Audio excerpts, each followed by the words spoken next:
ਮਰਹੂਮ ਪੰਜਾਬੀ ਗਾਇਕ ਸਿੱਧੂ ਮੂਸੇਵਾਲਾ ਦੇ ਕਤਲ ਮਾਮਲੇ ਦੇ ਵਿੱਚ ਵਿਦੇਸ਼ ਤੋਂ ਗ੍ਰਿਫਤਾਰ ਕੀਤੇ ਗਏ ਗੈਂਗਸਟਰ ਸਚਿਨ ਥਾਪਣ ਅਤੇ ਅਨਮੋਲ ਬਿਸ਼ਨੋਈ ਨੂੰ ਪੰਜਾਬ ਪੁਲਿਸ ਨੇ ਵਾਪਸ ਲਿਆਉਣ ਦੀ ਤਿਆਰੀ ਖਿੱਚ ਲਈ ਹੈ।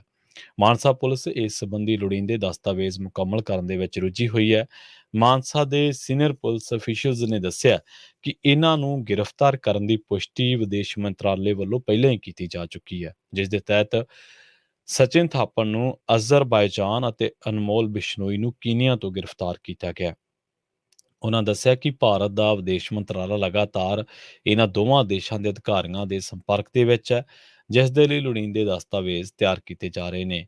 ਇਸ ਤੋਂ ਪਹਿਲਾਂ ਇਹਨਾਂ ਗ੍ਰਿਫਤਾਰੀਆਂ ਤੋਂ ਪਹਿਲਾਂ ਜਦੋਂ ਮਾਨਸਾ ਪੁਲਿਸ ਦੇ ਨੋਟਿਸ ਦੇ ਵਿੱਚ ਮੂਸੇਵਾਲਾ ਦੇ ਕਤਲ ਵਾਸਤੇ ਇਹਨਾਂ ਦੋਵੇਂ ਜਣਿਆਂ ਸਣੇ ਹੋਰ ਦੋ ਗੈਂਗਸਟਰਾਂ ਦੇ ਨਾਂ ਸਾਹਮਣੇ ਆਏ ਸੀ, ਤਾਂ ਪੰਜਾਬ ਪੁਲਿਸ ਵੱਲੋਂ ਇਸ ਸੰਬੰਧੀ ਕੇਂਦਰੀ ਗ੍ਰਹਿ ਮੰਤਰਾਲੇ ਦੇ ਨਾਲ ਗੱਲਬਾਤ ਕੀਤੀ ਗਈ ਸੀ, ਜਿਨ੍ਹਾਂ ਵੱਲੋਂ ਰੈੱਡ ਕਾਰਨਰ ਨੋਟਿਸ ਇੰਟਰਪੋਲ ਦੇ ਜ਼ਰੀਏ ਜਾਰੀ ਕੀਤੇ ਗਏ ਸਨ। ਉਹਨਾਂ ਦੱਸਿਆ ਕਿ ਸਿੱਧੂ ਮੂਸੇਵਾਲਾ ਦੇ ਮਾਪਿਆਂ ਸਣੇ ਹੋਰਨਾਂ ਲੋਕਾਂ ਨੂੰ ਗੈਂਗਸਟਰਾਂ ਵੱਲੋਂ ਭੇਜੀਆਂ ਜਾ ਰਹੀਆਂ ਈਮੇਲਾਂ ਦੀ ਘੋਖ ਵੀ ਜਾਰੀ ਹੈ, ਪਰ ਸੁਰੱਖਿਆ ਕਾਰਨਾਂ ਕਰਕੇ ਹਾਲੇ ਇਸ ਸੰਬੰਧੀ ਹੋਰ ਜਾਣਕਾਰੀ ਸਾਂਝੀ ਨਹੀਂ ਕੀਤੀ ਜਾ ਸਕਦੀ। ਉਹਨਾਂ ਇਹ ਵੀ ਕਿਹਾ ਕਿ ਵਿਦੇਸ਼ਾਂ ਦੇ ਵਿੱਚ ਜਿਹੜੇ ਗੈਂਗਸਟਰ ਬੈਠੇ ਆ, ਇਹਨਾਂ ਨੂੰ ਭਾਰਤ ਲਿਆ ਕੇ ਨਵੇਂ ਸਿਰੇ ਤੋਂ ਚਾਰਜ ਸ਼ੀਟ ਪੇਸ਼ ਕੀਤੀ ਜਾਵੇਗੀ। ਵੱਧਦੇ ਹਾਂ ਅਗਲੀ ਖਬਰ ਦੇ ਵੱਲ ਤੇ ਗੱਲ ਕਰਦੇ ਹਾਂ ਜਿਹੜਾ ਕਤਲ ਸਿੱਧੂ ਮੂਸੇਵਾਲਾ ਦੇ ਕਤਲ ਤੋਂ ਕੁਝ ਦਿਨ ਪਹਿਲਾਂ ਹੋਇਆ ਸੀ। ਗੱਲ ਕਰਦੇ ਹਾਂ ਸੰਦੀਪ ਨੰਗਲ ਅੰਬੀਆਂ ਦੇ ਕਤਲ ਮਾਮਲੇ ਦੀ।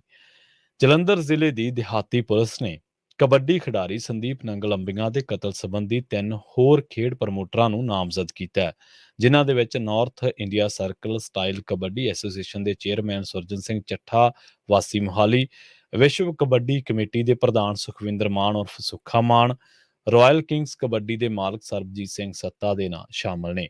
ਇਹਨਾਂ ਤਿੰਨਾਂ ਨੂੰ ਥਾਣਾ ਨਕੋਦਰ ਦੇ ਵਿੱਚ ਜਿਹੜੀ ਐਫ.ਆਈ.ਆਰ ਦਰਜ ਹੈ, ਐਫ.ਆਈ.ਆਰ ਦਾ ਨੰਬਰ ਆ 42, ਉਹਦੇ ਵਿੱਚ ਨਾਮਜ਼ਦ ਕੀਤਾ ਗਿਆ। ਕਬੱਡੀ ਖਿਡਾਰੀ ਦੇ ਕਤਲ ਦੀ ਮੁੱਖ ਵਜ੍ਹਾ ਕਬੱਡੀ ਜਥੇਬੰਦੀਆਂ ਦੀ ਨਿੱਜੀ ਰੰਜਿਸ਼ ਮੰਨੀ ਜਾ ਰਹੀ ਹੈ।